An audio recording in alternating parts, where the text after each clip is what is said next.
मासूम बैरून मुल्क मुकीम पाकिस्तानियों ने अपनी जमा पूंजी से इमरान न्याजी को चंदों में दी थी, और अब तो ये बात भी साबित हो चुकी है कि इन्होंने बहुत से शौकत खानम के डोनर्स को फॉरेन फंडिंग केस के अंदर उनके नामों को भी इस्तेमाल किया है। लिहाजा आवाम के चंदे और अतियात जो कि एक ट्रस्ट होते हैं, उसमें करोड़ों रुपए की माली बदउनवानी साबित हो चुकी है। ये शख्स जो खुद को सादिक और अमीन कहता है, करोड़ों रुपए की करप्शन फॉरेन फंडिंग केस में इसकी सामने आ चुकी है। फिर तकरीबन 1.5 साल से आपके सामने यहाँ के मुकामी सहाफ़ी राना इब्रारुल हक ने पटिशन की हुई है, और 1.5 साल हो गया है। इमरान न्याजी खुद को बैरूनी तोहफे जो मिले हैं उनकी फहरिस्त देने से इनकारी है। यानी कि जिस शख्स ने बैरूनी ममालिक से मिलने वाले तोहफों में भी गबन किया है, वो दूसरों को चोर और डाकू कहता है। फिर हम मुसलसल मुतालबा कर रहे हैं कि इमरान न्याजी साहब ये बताएं कि 3 साल पहले आपका इनकम टैक्स 1.25 लाख रुपए था। वज़ीर आज़म बनने के बाद 3 सालों में 1 करोड़ रुपए कैसे हो गया? हमें भी ये नुस्खा बताएं। हम भी 5 साल हुकूमत में रहे हैं, हमें तो ये कोई समझ नहीं आती कि हुकूमत में वज़ीर आज़म या वज़ीर बनने से 1.25 लाख से 1 करोड़ इनकम टैक्स कैसे बढ़ता है। अगर आपका इतने हज़ारों गुना टैक्स बढ़ा है तो इसका मतलब ये है कि इसी तनासब से आपकी आमदन में भी इजाफा हुआ है।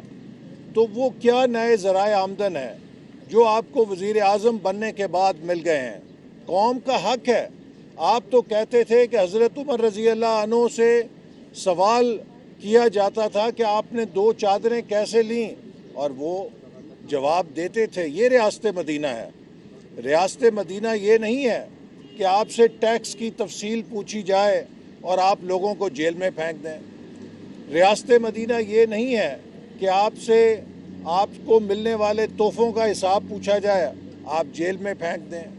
आपसे फॉरेन फंडिंग केस का सवाल किया जाए, आप जेल में फेंक दें। आपसे जो बड़े बड़े माफियाज जिनको आपने नवाजा है, जो करप्शन की दास्तानें पूरे मुल्क के अंदर लोगों की ज़बानों पर हैं, उनके बारे में पूछा जाए, आप जेलों में डाल दें। जो पीका ऑर्डिनेंस आपने बनाया है, कल तक आप कहते थे ये काला कानून है, कल तक आप कहते थे किसी को आज़ादी राय के जुर्म में जेल में नहीं डालना चाहिए। आज अगर पीका कानून काला कानून था तो आपने तो काला तरीन ऑर्डिनेंस जारी करके साबित कर दिया है कि आप जमहूरियत पे यकीन नहीं रखते, आप इख्तलाफ को बर्दाश्त नहीं कर सकते। आज आप सहाफ़ियों को और सियासी कारकुनों को FIA के ज़रिए उठाकर एक जाबराना रियासत बनाना चाहते हैं। हम इसका मुकाबला करेंगे और आपको पाकिस्तान की शनाख्त और पाकिस्तान की जमहूरी असास तब्दील करने की इजाज़त नहीं देंगे। और अब आप बल्दियाती इदारों में अपने वज़रा को इलेक्शन मुहिम में झोंकने के लिए ऑर्डिनेंस ले आए हैं। मैं समझता हूं कि ये इलेक्शन कमीशन के इख्तियारात पे हमला है। इलेक्शन के मुहिम की ज़ाब्ता अखलाक इलेक्शन कमीशन ऑफ पाकिस्तान का दायरा इख्तियार है। क्या आपने ये ऑर्डिनेंस जारी करने से पहले इलेक्शन कमीशन ऑफ पाकिस्तान की राय ली थी? क्या उनसे कंसल्टेशन की थी? क्या दीगर पॉलिटिकल पार्टीज़ के साथ, ऑपोजिशन के साथ कंसल्टेशन की थी? ये इस बात का सबूत है कि आप अपनी मर्ज़ी के कवानीन बनाकर पाकिस्तान के कानून को आपने PTI का आइन बना लिया है। पाकिस्तान का आइन PTI का आइन नहीं है कि जब चाहा जैसे चाहा उसे तोड़ मोड़ के अपनी मर्जी के मुताबिक ढा लिया। हम पाकिस्तान के आइन से और कानून से आपको खेलने नहीं देंगे और अब इंशाल्लाह आपकी उल्टी गिनती शुरू हो चुकी है और अब ये हुकूमत अवाम के लिए नाकाबिल बर्दाश्त हो चुकी है और इंशाल्लाह ताला आप जल्द अवाम के सामने उस चार्जशीट का भी सामना करेंगे और असेंबली के अंदर अपोजिशन की तहरीक अदम एतमाद का भी सामना करेंगे।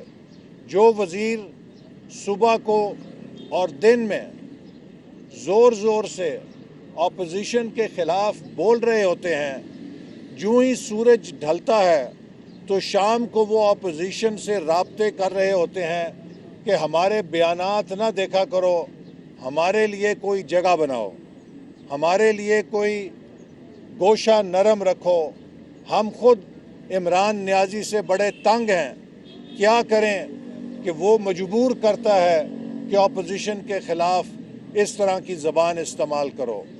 इमरान नियाज़ी तन्हा है, इमरान नियाज़ी के वज़ीर उसके मुंह के ऊपर उसकी खुशामद करते हैं, अपोजिशन को गालियां निकालते हैं और उसकी पीठ पीछे ये कहते हैं कि इस जैसा नालायक और इस जैसा खुद गर्ज इंसान हमने ज़िंदगी में नहीं देखा। तो इन वज़ीरों पे अगर इसकी हुकूमत कायम है तो ये फिर आशियाना या ये घोंसला बहुत ही नापायदार बुनियादों पे कायम है।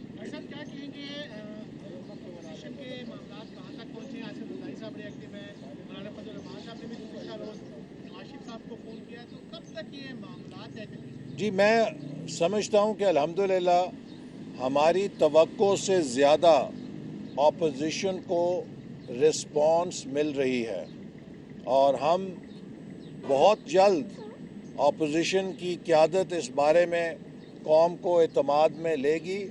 लेकिन अभी मैं सिर्फ़ इतना ही कहना चाहूँगा कि हम जिससे भी राब्ता कर रहे हैं हमें बहुत ही अल्हम्दुलिल्लाह पॉजिटिव रिस्पॉन्स मिल रहा है और हमें यकीन तो था लेकिन इस कदर अंदाज़ा नहीं था कि ख़ुद पीटीआई के अंदर लोग इमरान नियाज़ी से कितने नालां हैं और कितने नाराज़ हैं, क्योंकि इमरान नियाज़ी ने ख़ुद पीटीआई के अंदर सब की टिका के बेइज्जती प्रोग्राम किया हुआ है। किसी को इज़्ज़त नहीं दी, किसी को एहतराम नहीं दिया खुद अपनी पार्टी के अंदर। अपोजिशन को इज़्ज़त देना तो दूर की बात है, अपने लोगों को इज़्ज़त नहीं दी, क्योंकि ये एक अनापरस्त शख्स है, ये एक खुद गर्ज शख्स है जो समझता है कि इसकी ईगो माउंट एवरेस्ट से ऊंची है और दुनिया में इमरान नियाज़ी वाहिद इंसान है, बाकी जो 6 अरब की आबादी है दुनिया की वो सारी नालायकों की आबादी है। तो ये एक नफ्सियाती मरीज़ है, ये वज़ीर आज़म लगने के लायक नहीं है, इनको किसी नफ्सियाती डॉक्टर से इलाज की ज़रूरत है। ये जो सारा आपका मौक़िफ़ है, क्या आप हुकूमत की इत्तेहादी जमातों को भी इस पर कन्विंस कर पाए हैं या आपका सारा फोकस जो है वो पीटीआई के अपने जो अरकान पार्लियामेंट हैं उन्हीं पर इन्हिसार करेंगे, क्या कहेंगे? जी, मैं समझता हूँ कि हुकूमत की इत्तेहादी जमातों से भी हम बातचीत कर रहे हैं और वो भी इस वक्त जो अवामी जज्बात हैं उनसे आगाह हैं। इस वक्त पाकिस्तान का अगर आप सर्वे करें तो सबसे मकबूल सवाल ये है कि इनसे कब जान छुड़ा रहे हैं। आज पाकिस्तान का हर मज़दूर, हर किसान, हर नौजवान, हर वर्किंग क्लास का बंदा जिसके लिए इस महंगाई के अंदर ज़िंदा रहना नामुमकिन हो गया है, वो एक ही सवाल पूछ रहा है, इन्हें कब घर भेज रहे हैं, इनसे कब जान छुड़वा रहे हैं। तो जो हुकूमत की हलीफ जमातें हैं वो भी इस मुल्क के अंदर रहती हैं और अगर हुकूमत की हलीफ जमातों ने अवाम की ये आहो फगा और चीखो पुकार न सुनी तो अवाम फिर हलीफ जमातों को भी पीटीआई के साथ ही इंशाल्लाह हमेशा के लिए सियासत ख़त्म कर देंगे। लास्ट क्वेश्चन ये कि आपने माशाल्लाह जो सारी ये चीज़ें बताई हैं, हुकूमत की करप्शन की नाअहली, सारी चीज़ें, इसके बावजूद हुकूमत के वुज़रा तकरीबन पिछले 2-3 हफ्ते से जब से आपने तहरीक एतमाद का ऐलान किया वो रोज़ रात को आपको चैलेंज कर रहे हैं कि जल्दी करें, लेकर आएँ अगर आप लोगों के पास नंबर पूरे हैं। और उनका ये भी कहना है कि ये 2023 तक ऐसे ही कहते रहेंगे, इनके पास नंबर पूरे नहीं। आप हुकूमत के वुज़रा की गुफ्तगू पे ना जाएं, ये टीवी टॉक शो पे भड़के लगाते हैं और जो ही टॉक शो ख़त्म करके निकलते हैं ये हमें फ़ोन करते हैं कि यार हमारी बातों पे ना जाना, हमारे लिए कोई जगह बनाओ, हम मजबूर हैं। इमरान न्याजी हमें बहुत दबाव डालता है कि जाके गाली गलौज करके आओ, लेकिन हम बड़े मजबूर हैं, हमारे लिए भी कोई जगह बनाओ। तो इसलिए हुकूमत की वुज़रा की बातों को नज़रअंदाज करें।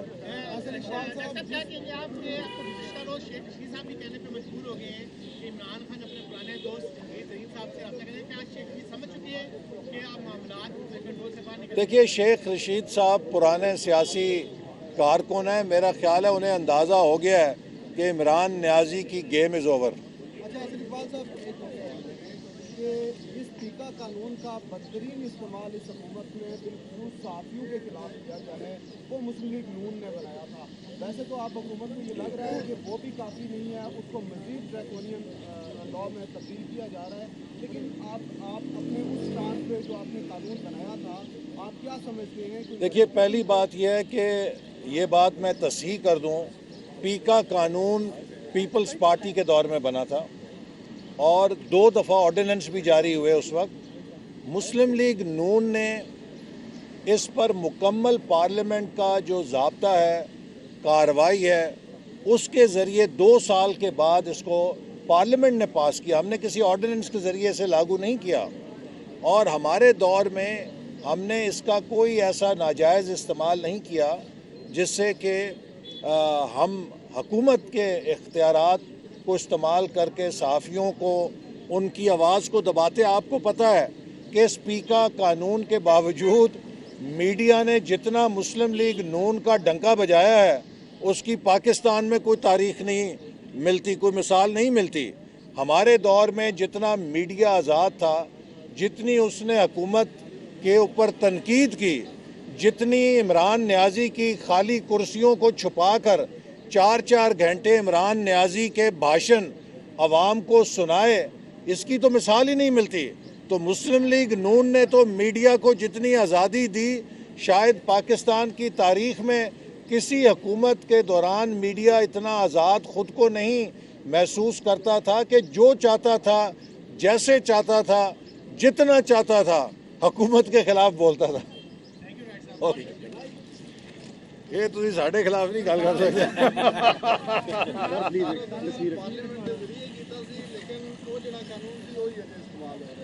नहीं, ये तो सुपर कानून आ गया, ऑर्डिनेंस आ गया।